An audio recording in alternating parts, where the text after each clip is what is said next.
Hello guys, welcome back to the channel our study Adda. Guys, आज का chapter है हमारा ग्लिम्पसेस ऑफ द पास्ट। इस चैप्टर में हम 1757 से 1849 के बीच आखिर हुआ क्या क्या उस बारे में देखेंगे। तो ये चैप्टर एक कॉमिक व्यू की तरह है। तो आइए फटाफट से स्टार्ट कर देते हैं। 1757 में इंडिया में ईस्ट इंडिया जो कंपनी थी उसकी जड़ें काफी मजबूत हो चुकी थी। अब ऐसा आखिर हुआ कैसे था और क्यों? हमारे यहाँ के जितने भी राजा थे या प्रिंस थे वो आपस में लड़ते रहते थे, और आपस में लड़ने के लिए जीतना भी होता है। अब जीतने के लिए ज्यादा पावर की, ज्यादा लोगों की जरूरत होती है। तो उस पावर को गेन करने के लिए या हथियारों को प्राप्त करने के लिए वो ईस्ट इंडिया कंपनी की हेल्प लिया करते थे। और ये कंडीशन सारे राजाओं के साथ थी। वो आपस में लड़ रहे थे और ईस्ट इंडिया कंपनी से हेल्प ले रहे थे।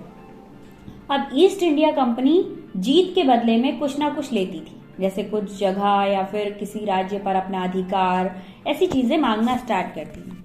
अब ऐसा कई राजाओं ने किया और कई राजाओं ने उनसे हेल्प ली।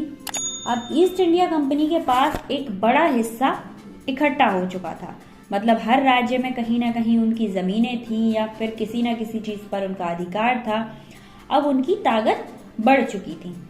इसी बीच एक लड़ाई हुई मैसूर के बहादुर टीपू सुल्तान, ठीक है, टीपू सुल्तान के बीच।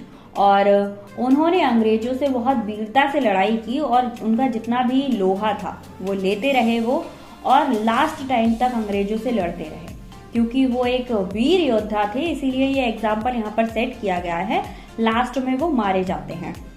गाइस, इंग्लिश शासन के प्रति हमारे देशवासियों का जो बिहेवियर था वो कुछ लोगों का अच्छा था, कुछ लोगों का बुरा था। कुछ लोग सोचते थे कि जो अंग्रेज लोग हैं वो हमारी हेल्प करते हैं और हमारे दुखों का निवारण करते हैं।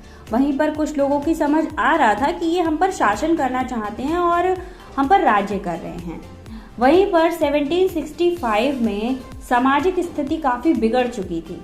हमारे जितने भी धर्मगुरु थे वो छुआछूत और बाल विवाह जैसी बेहुदा बातों का समर्थन कर रहे थे।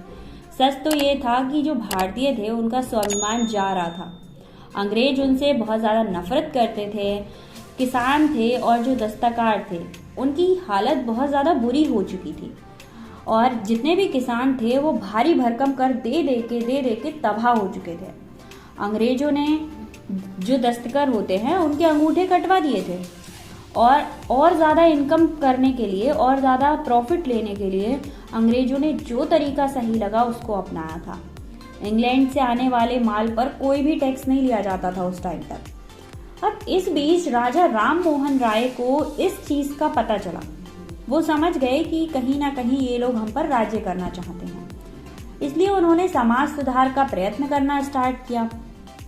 उन्होंने लोगों को सिखाया कि धर्म जो होता है, धर्म की शिक्षाएं सबकी एक जैसी होती हैं, और तुम लोग जो छुआछूत, बाल विवाह जैसी बेहुदा बातों पर यकीन कर रहे हो उसको छोड़ो।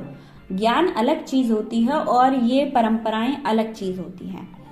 वे इंग्लैंड गए। उन्होंने अंग्रेजों को याद दिलाया कि शासन को अपने सतत के प्रति कुछ कर्तव्य रहते हैं, उनको निभाना रहता है। उन्होंने भारत में समाचार पत्र यानी न्यूज़पेपर भी स्टार्ट करवाए थे। और 1823 में उन्होंने अंग्रेजों को रोका था कि भाई अब तुम हम पर अत्याचार करना बंद करो या फिर हमसे एक्स्ट्रा कर लेना बंद करो।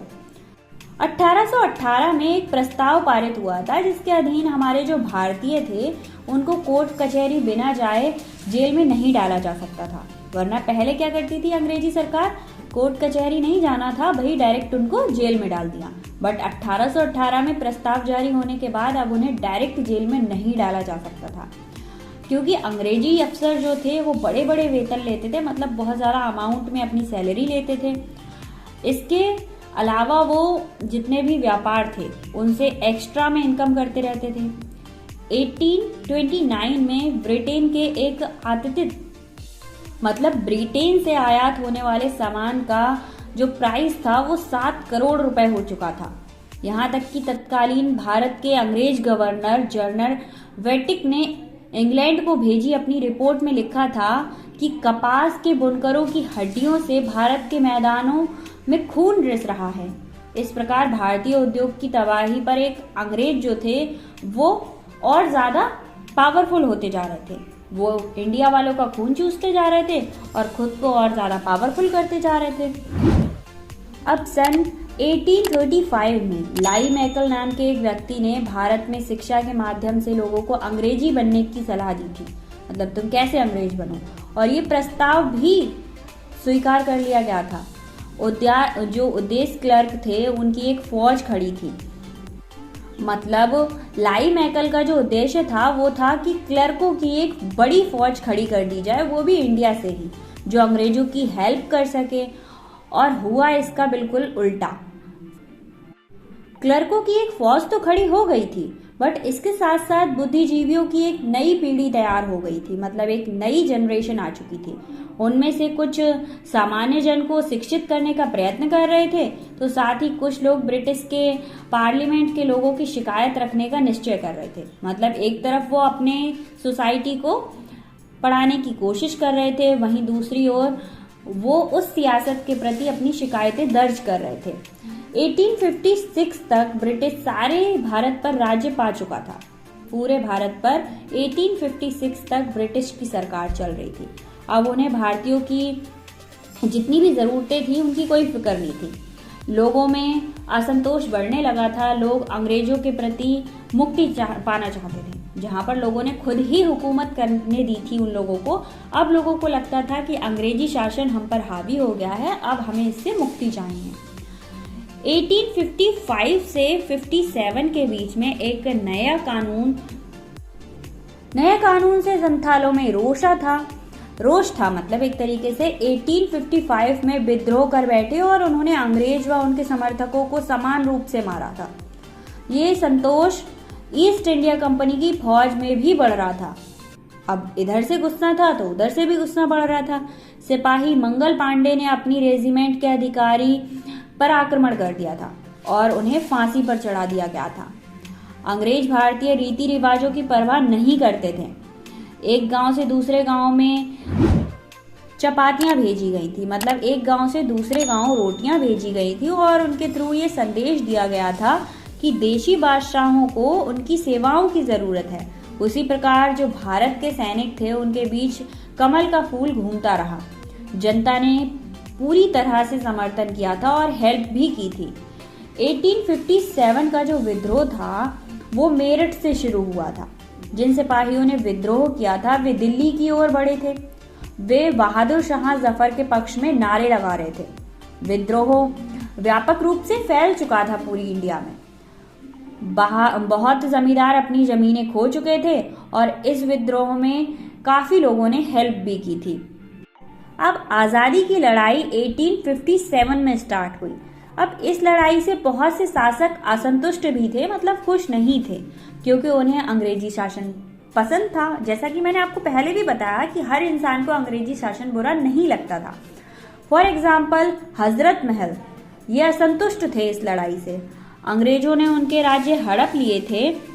फैजाबाद के मौलवी अहमदुल्ला जैसे लोकप्रिय नेताओं ने विद्रोह के लिए जन संरक्षण से अनुरोध किया। अजीमुल्ला खान ने तात्या टोपे के नाना साहेब को उस स्वतंत्रता संग्राम का नेता बनाने को कहा।